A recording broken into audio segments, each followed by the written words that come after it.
Hello, listeners. It's Menopause Taylor bringing you the state of menopause in the world today. You know, I sure talk about a lot of stuff, don't I? I mean, I was talking about diet a few weeks ago, and then last time I talked about vitamins, and now I'm going to talk about minerals. But you see, I do everything in units, and I do everything in a stepwise fashion. And if you listen to these broadcasts in order, you will see a logical progression and you will connect the dots and you will understand everything. If you watch my videos on YouTube, same thing. Watch them in order. You will be shocked at how much you didn't know. It's like you don't know what you don't know. And when you realize that you didn't know something, it's just mind-boggling. But you'll have one aha moment after another if you watch things in order and you see how they all fit together. So we're going to pick up where we left off in the last broadcast. And the last time I presented the vitamins for menopause, specifically for menopause. And in this broadcast, I will present the minerals for menopause. And in the next one, I'll present dietary supplements. So if you have my book, which is Menopause, Your Management, Your Way, now and for the rest of your life, this material is sprinkled throughout the book in conjunction with the subject matter for which each mineral pertains. But it's really great that in these broadcasts and on my YouTube channel, I can cover things in different formats. I can group things differently. I can just talk about nothing but minerals as a topic. And so I like to consolidate things into one broadcast for you so that you can get it from a different angle. If you're all about vitamins and minerals and you want to use them to manage your menopause either exclusively or with other options, this is a perfect broadcast for you, along with the others that are in the same genre. Because not only will you get the facts on all the pertinent minerals in one single broadcast, you'll also learn about some of the misconceptions that are held by nearly all women. And just as I did in the last broadcast, what I'll do here is I'll go through the minerals alphabetically and designate which ones have specific benefits for managing menopause. So, starting at the early part of the alphabet, we have B for boron. Unfortunately, although it's the first one, it's not that important. It's what we call a trace mineral. A trace mineral is a mineral that you need only in very small quantities. To be considered a trace mineral, the recommended intake is generally less than 20 milligrams per day. So what's boron's role in menopause? Well, it's one of 5 trace minerals that are important in bone health. And boron affects the way your body handles the other minerals that benefit your bones. You see, some things aren't that important by themselves, but they are important for the other players. Another thing boron does is it increases your estrogen levels. It helps your body hold on to estrogen a little more. So boron is a helper for your bone quality and your bone quantity because it helps with the minerals that have to do with quality and it helps with estrogen that has to do with quantity. Conveniently, calcium is next. Now, unlike boron, you've probably heard a lot about calcium. The problem is that most of what you've heard about calcium is incorrect. As great as calcium is, it gets a lot of women into trouble when it comes to menopause. And here's why. Calcium is very, very important for your bones, but it's only good for one thing, bone quality. And bone quality refers to how strong your bone is.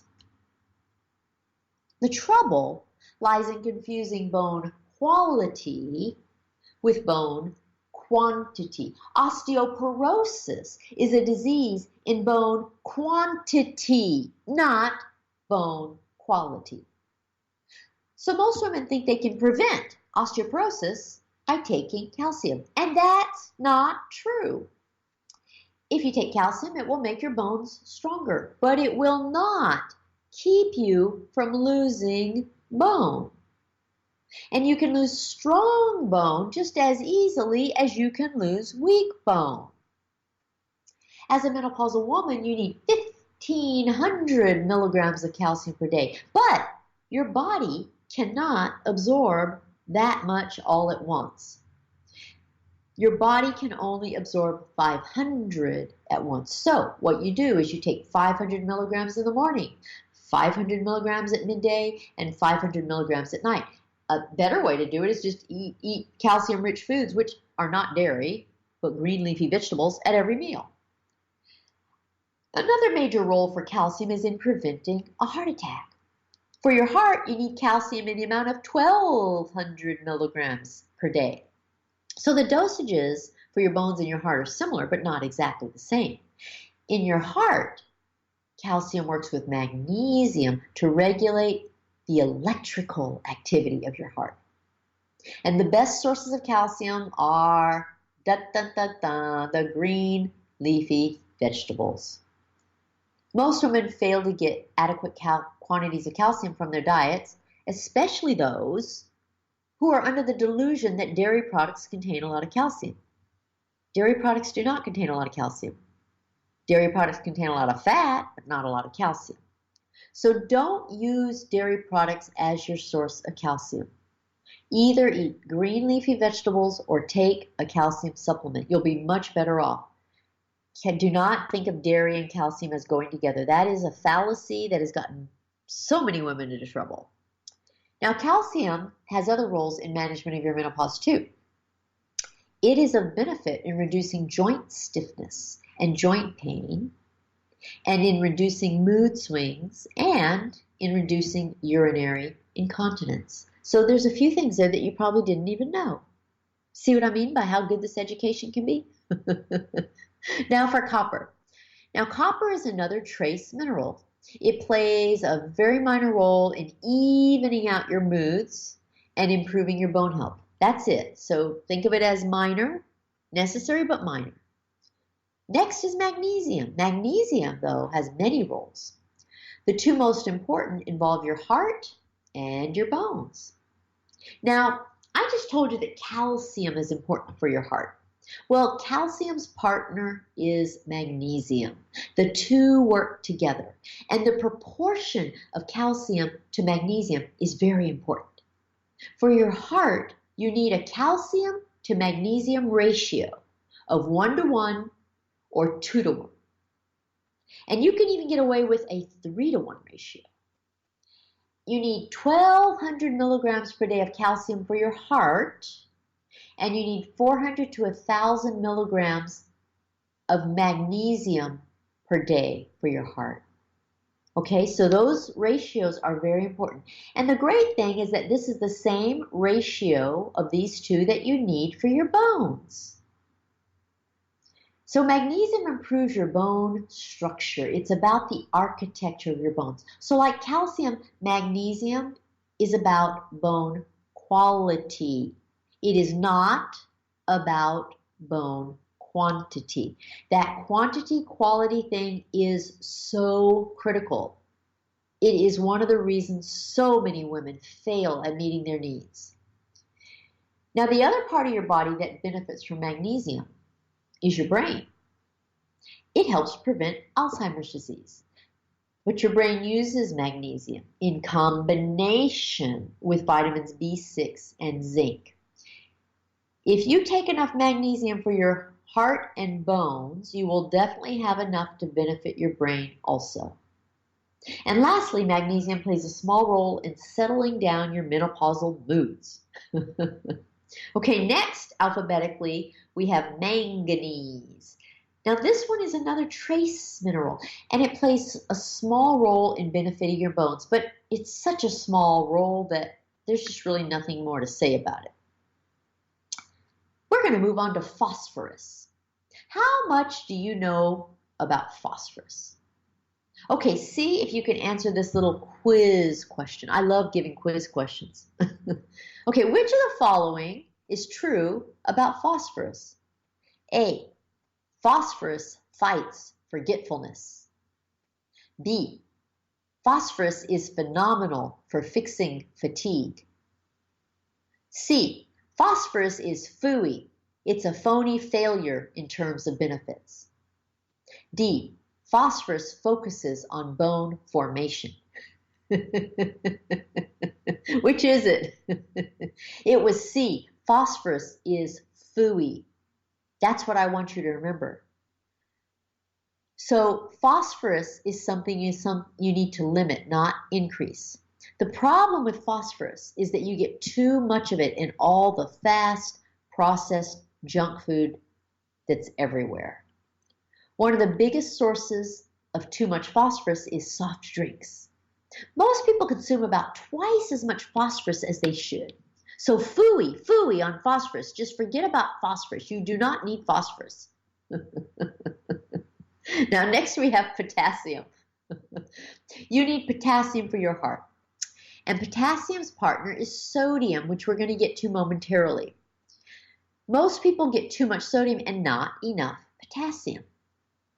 So the proper ratio of potassium to sodium, and notice that potassium is first and sodium is second. The proper ratio is 5:1. Potassium is precious. Sodium is sad. You can get the potassium you need from fruits and veggies. And now you understand why most people don't get enough potassium, because most people don't eat enough fruits and veggies. One of the myths, though, is that bananas contain a lot of potassium. Bananas do not contain a whole lot of potassium. On the list of potassium-containing foods, bananas are number 1,611.